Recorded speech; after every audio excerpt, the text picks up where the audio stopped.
It's that time of year when we start reflecting over the past year, the past couple of years, and we start looking ahead and really thinking about what we want to do in the upcoming year, or maybe making plans for like our 5-year plan and what we want to have happen in the next few years. So with that in mind, some of you may be considering whether or not you want to start homesteading. And today I want to talk about 5 considerations to make before you start homesteading in the next year or next few years. First off, we want to talk about what exactly is a homestead. I think a lot of different people have different visions or different ideas about what a homestead is or what homesteading might look like.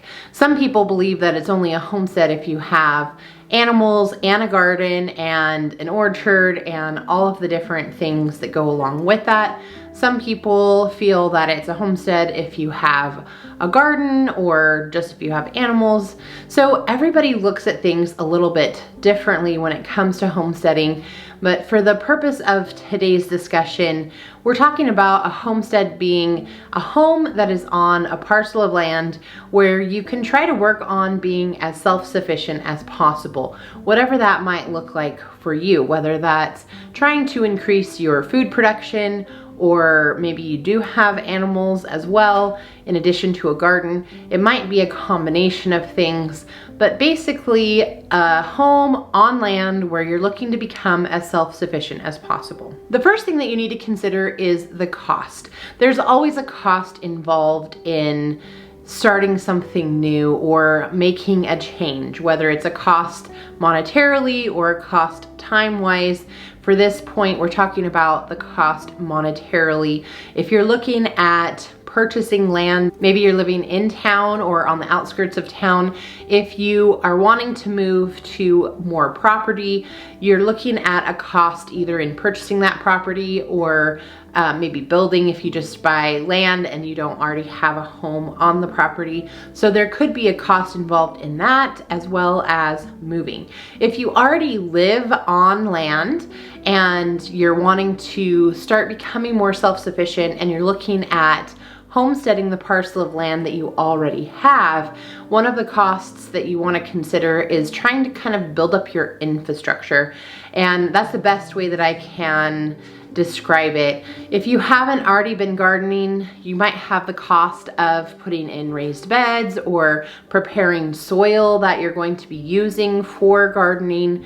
You might have the cost of setting up a greenhouse or outbuildings if you want to start raising chickens or other animals that are going to require some type of shelter. So you're going to have some of those infrastructure costs involved, even if you already own the land.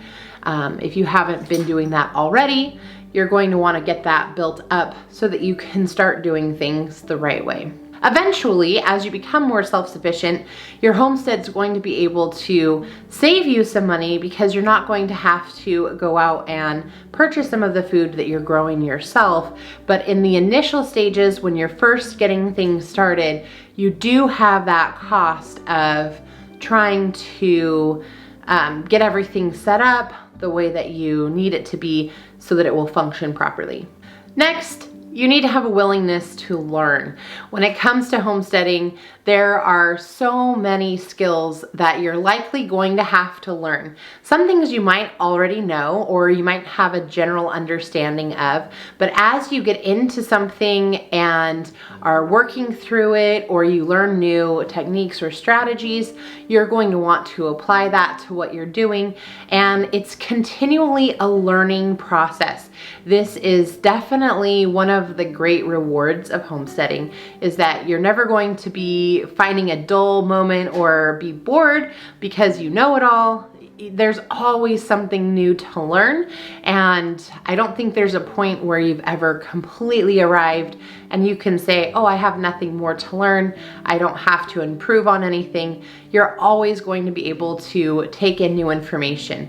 But especially in the beginning stages, you really are going to have to be open and have that willingness to learn new things, because there could be a steep learning curve depending on how many aspects you're taking on at one time and what your background is like and what prior knowledge you're bringing with you to the homestead. If the ideas I've shared so far are helpful, don't forget to click like and we'll continue on with this discussion. The next thing to consider is the value of self-sufficiency.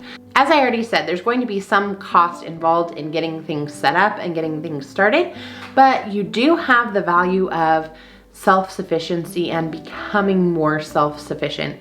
We've definitely seen a lot of challenges recently with our food supply system and with inflation and the cost of things. We're seeing more and more of an issue with availability or prohibitive costs when going to the grocery store. And so if you're homesteading, you can become more self-sufficient and help to mitigate some of these costs that we're incurring when we're having to purchase everything and bring everything in from the store. So we really want to consider, what would it be worth to us to be able to rely more on ourselves and less on the outside sources that we've had to go to in the past to bring in our food. The next consideration is time. I think sometimes we get this idea of this picturesque landscape where you see the farmhouse off in the distance and everything is peaceful, and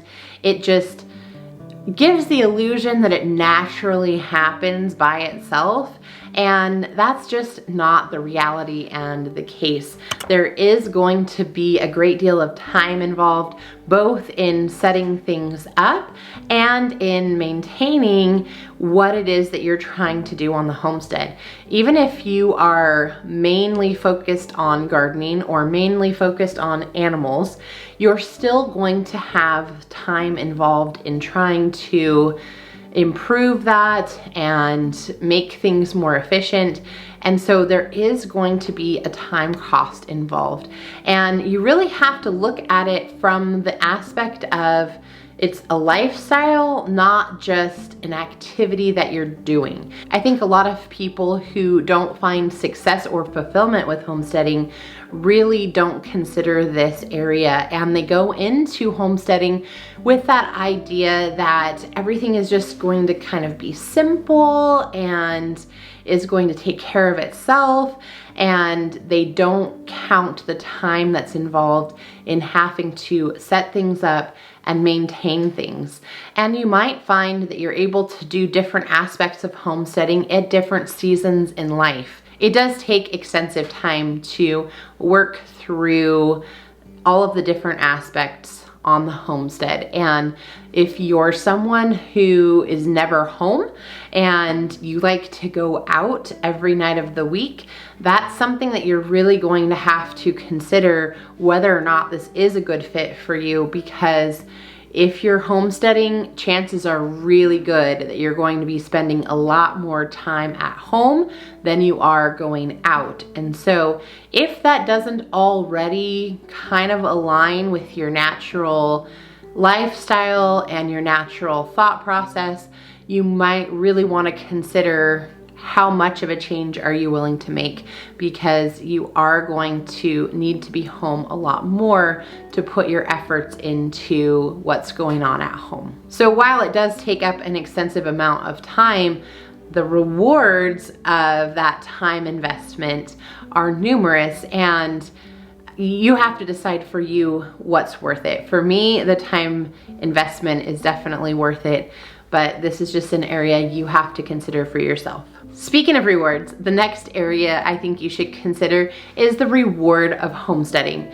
First off, it is definitely rewarding to become more self-sufficient, like we talked about earlier, not having to rely on others as much. That can be really helpful, especially with the uncertainty of things and the price of things. Knowing that you have some food growing in your garden outside, or that you have animals that you can get eggs or milk from, that can just be a really rewarding feeling, and it helps you to take care of your family on a different level. The taste and nutrition of the food that you are growing is definitely a reward. You know what you're putting into your food, so you know what's in the food that you're harvesting and putting into your body, and that is a huge benefit. Also, skills that you learn. Like I said earlier, you definitely have to have a willingness to learn new things, and all of those skills that you're learning and acquiring, that is a huge reward of homesteading. Homesteading builds character. When I was younger, we definitely had a lot of character building opportunities when it came to homesteading. You have to learn to plan ahead, to follow through with things, to work hard, because if you're not putting in the work, you're not going to see the results. And so there are a lot of character building opportunities involved in homesteading, both for kids if you have them, or for yourself as well. Simple living, like we said, it's not a picturesque, everything just happens and you don't have to put any work in, but it's hard to describe kind of the feeling that comes with homesteading. There is more of a simplicity in what really matters. There is a simplicity in everyday life that comes through homesteading. It's just not that you're gonna go out and relax and everything takes care of itself. So I hope that makes sense, but having a little bit simpler way of life is very rewarding. And of course, along with that is kind of having a retreat that you can go to. I feel like the homestead kind of provides this almost retreat-like feel.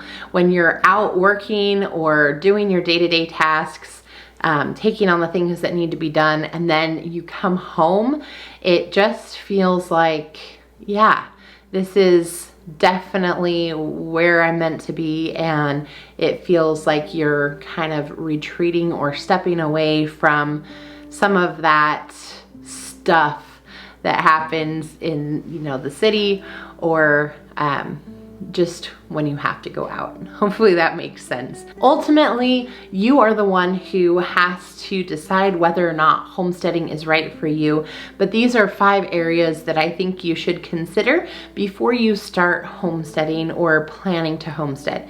Now, you might say, yeah, after going through this, I definitely am wanting to get into homesteading. I definitely want to do that, but I'm not there yet. Whether that's I haven't found the right property, I'm not there financially, I'm not sure when we're gonna be able to move, but I know that's the direction that I want to be going into.